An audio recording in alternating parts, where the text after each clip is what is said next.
Hello everyone, I'm Cosmic and today we're going to be taking a look at Albion Online. So recently I was lucky enough to get my hands on the alpha of the upcoming MMO, and essentially what Albion Online is a free-to-play sandbox MMO set in a medieval fantasy world.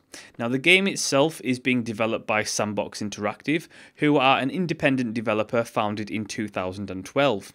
Now while the game is only in alpha, it is a surprisingly stable build and many of the game's features have already been implemented, however they do require some polish. Similar to games like Minecraft and the upcoming EverQuest Next Landmark, Albion Online has a very heavy focus on resource gathering and crafting. Gathering resources in Albion is very straightforward, and both materials and items work off a tier system. So at the start of the game you can gather tier 1 resources like basic wood and stone. Tier 2 resources require tier 1 tools to gather. Each tier of resource requires the below tiers tools to mine. So for example, if I wanted to mine some tier 3 stone, I would have to use tier 2 tools to do that. Due to the game's art design, each tier of resource is very easily identifiable in the game. For example, Tier 2 trees are very distinctive with their purple leaves from Tier 1 trees, which are just your bog standard green trees. Once you have gathered the raw materials that you need, you also then have to refine the materials at the various stations, and then it's then on to crafting. Crafting is a major focus in Albion Online. In fact, it's more than just a major focus, it is the cornerstone of everything in the game. Items, as I've said, work off a tiered system, and they actually require more than just a set number of resources to be able to craft it. To be able to craft anything more than tier 2 equipment, you must learn how to craft it, and if it's a piece of armor or a weapon, you must also learn how to use it. Through the Destiny board, which I'll go into more detail about in a moment, you will find prerequisites to what is needed to be able to craft the items you want. An example of this is the tier 3 bow. To be able to craft this, you must first craft 10 tier 2 bows, and on top of that you must kill a certain number of enemies with the tier 2 bow to be able to use the tier 3 bow. These two prerequisites are separate on the Destiny board, so you will be able to craft something that you cannot use and vice versa. Weapons and armor are also crafted with abilities, passives and spells inbuilt. They don't require any additional resources, and there's a selection to choose from to suit whatever style of combat you wish to play. You really can mix and match with weapons and armor, so it's very easy to try them all to find out what's right for you. Albion Online is very non-linear in its design, and classes are no exception. You really are essentially what you wear in the game. You can mix and match any piece of armor or equipment to suit your style of play, and if you wanted to be an archer in a full suit of plate armor, or a sword-wielding mage, it's all pretty much possible. While you're not locked into any particular class, it does help to specialise, as the way the Destiny board is designed, the more you use weapons and armour, the better tiers of that type of equipment you'll be able to use and craft later on. Similar to crafting tools and equipment, player housing and other buildings require plenty of resources to complete.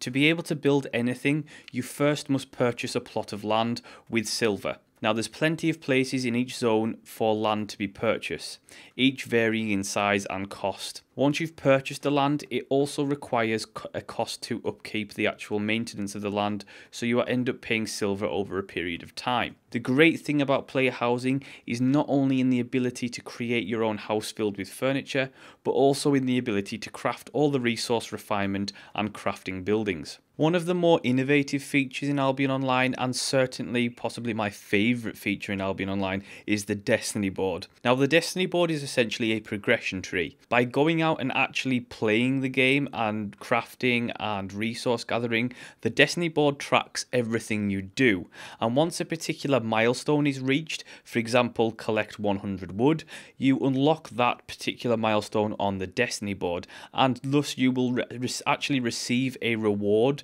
whether it be a fame increase, stat increase, or an ability to use or craft an item. By checking the Destiny board, you can clearly see what you need to do to progress in a certain thing, whether that be crafting, PvP, or resource gathering. Unlocking more milestones on the Destiny board will give you access to more of the skills you need to progress further. Albion Online has a fully player-driven economy. Every item is crafted by players, and everything from items to raw materials can be traded on the auction house. Not only this, but the game has a full loot system. Oh yes, that means if you die, you drop everything that you had on you at the time, and I mean everything. Death has real consequences in the game. Should you be killed by a rival guild member, whatever you were wearing and carrying becomes up for grabs for them. Knowing this, it actually makes you play the game differently. You take more care about where you're going and where you're heading. It is best not to just blindly run into unknown areas, especially if you've just spent an hour gathering materials and haven't yet dropped all those materials off at the bank. I have made that mistake more than once. Speaking of death, combat in the game is a mixed bundle. Due to the game's design and the premise that it's a multiplayer MMO, including being on touch devices, it's clear that the game's UI and thus the combat system has been designed for ease of use with such devices. Once engaged with your enemy, your character will auto-attack for you, and you can activate whatever skills and abilities you've crafted into your items at your leisure. While combat isn't particularly deep in any respect, it can be certainly challenging. NPC enemies can be tough, and real players even tougher.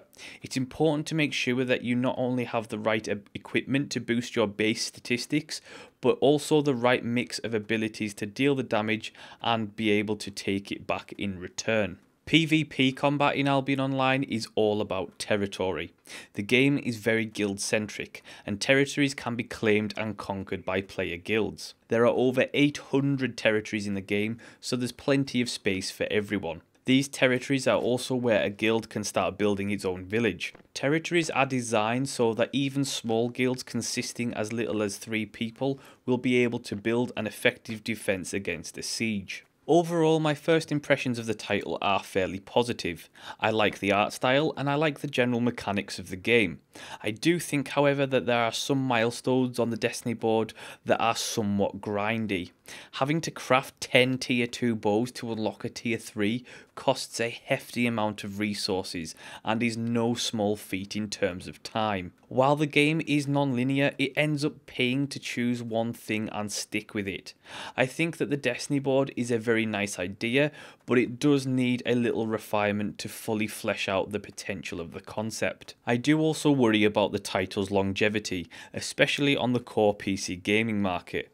I think the game will find a really solid audience on mobile devices, especially on such devices such as an iPad, but I do fear that games like the upcoming Landmark will ensure that the title is dwarfed on the PC market. That being said, I do see this game appealing to a broad audience, and I have no doubt that it will pick up a good following as the game is packed with charm and character. And that's my first impressions of Albion Online. Thank you so much for watching. Do like, subscribe and leave a comment, and I will see you again next time.